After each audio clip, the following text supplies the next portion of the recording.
That was David. He believes he is the smartest person in this story. He is not. The man you are about to hear has been arranging his exit from one woman while being arranged, quietly, into a new life with another. He thinks he chose her. He didn't. There is a pregnancy test wrapped in a hotel napkin in this story. He has not yet asked himself which hotel. Listen.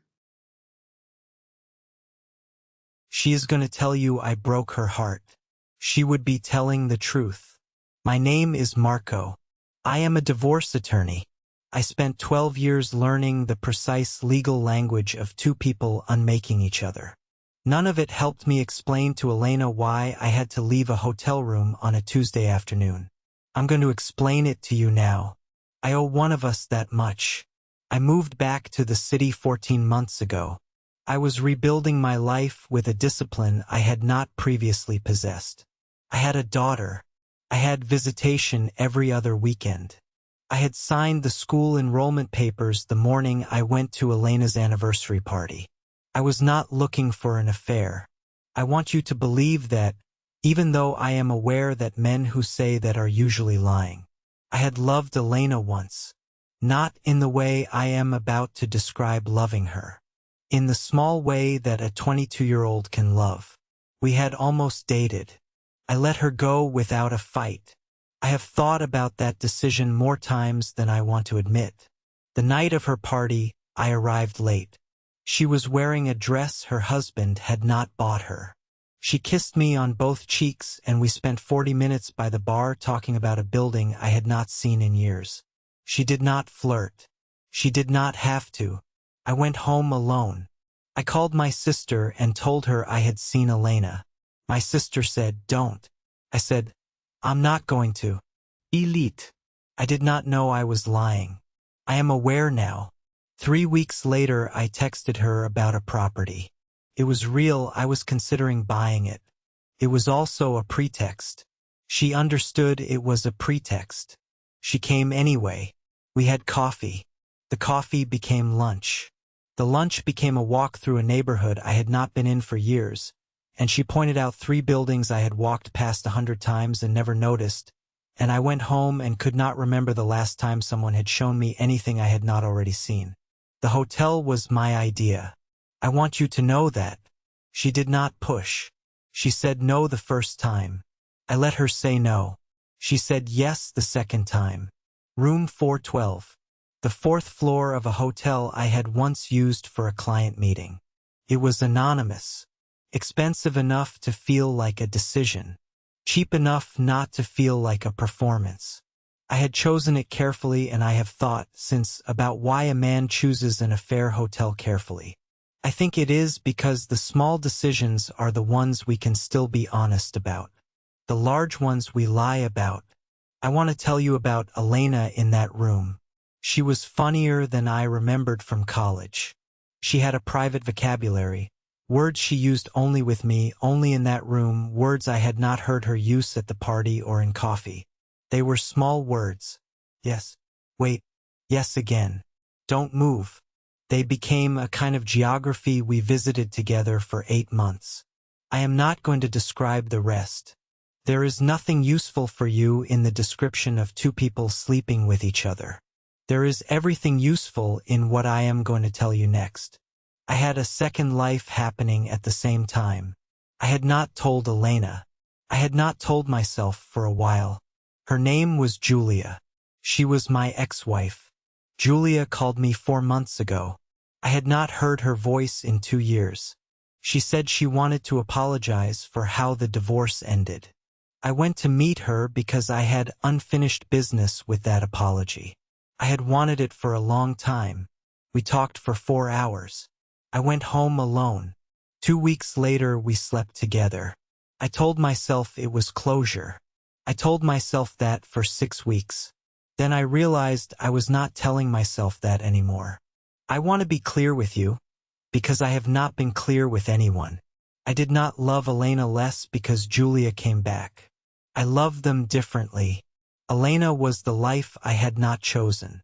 Julia was the life I had chosen and ruined and was being given a second chance to repair. I chose to repair. I did not tell Elena. For 2 months I was sleeping with both of them. I am telling you this because I cannot tell either of them. I am telling you because there is no version of this confession in which I am not the worst person in the story. And then, 6 weeks ago, Julia handed me a wrapped napkin in the hotel she had chosen. She did not open it. She said, "Open it later." I opened it in my car in the parking garage. There was a pregnancy test inside the napkin. There was a clear line on the test. I did the math twice. The timing was tight, but the timing worked. The baby was likely mine. I sat in my car for 20 minutes. I want to tell you I thought about Elena. I didn't. I thought about Julia and the daughter I already had, and the life I had failed to build the first time. I thought about being the father of 2 children to the same woman. I thought about the version of myself I would become if I chose this. I drove home and Julia was there. She made me tea. She asked me if I had decided. I said yes. She said, "Thank you." She did not ask which one I had said yes to. She did not need to. I spent the next 4 weeks deciding how to end things with Elena. I decided to do it before the pregnancy became public. Before Elena heard about it from a friend or from Julia herself. I wanted her to remember the affair as something she ended in dignity, not something that ended in humiliation. I went to room 412 on a Tuesday afternoon. I sat on the edge of the bed and I could not bring myself to take my shoes off. I noticed this about myself. I noticed I was sitting there in shoes I had only ever sat in that bed without. She came in. She saw me. She knew before I said it. I said, "Elena, we have to stop. I can't tell you why. I need you to trust me. I have thought about that line every day since. I can't tell you why." The lawyer in me knows the wording was protective. If I had told her the reason, she would have asked when, and the math would have humiliated her. The man in me knows the wording was cowardice. I left her thinking she had been discarded mysteriously. I could have explained. I chose to leave her dignity intact rather than my own. I went home to Julia. Julia made me tea. Julia asked how it went. I said, "It's done." Julia smiled in a way I have been trying not to think about since. Because the lawyer in me, the part of me that has watched 100 clients miss the architecture of their own lives, the lawyer in me is suspicious of how cleanly this fit together. Julia called me 4 months ago. That was 1 month before I would have ended things with Elena anyway, because of the baby. Julia did not know about Elena. She has told me she did not know. I have decided to believe her. I have decided not to listen to the part of me that wonders. I'm telling you this because I cannot tell Elena. I cannot tell Julia I'm telling anyone. I'm telling you this because I am going to be a father in 5 months, and I have not yet decided whether I will be honest with my child about why I was not in the room when she was conceived. I am telling you this because the lawyer in me knows when a deal is too clean. Julia has been waiting longer than any of us. She is going to tell you why. She is going to tell you about a night 11 years ago that I have only ever heard pieces of. She is going to tell you whose marriage actually broke first. It wasn't hers. It wasn't mine. It was the one nobody is talking about. The next confession is hers. That was Marco. He thinks the baby is his. He is half right. The woman you are about to hear has spent 11 years waiting to do exactly what she has done.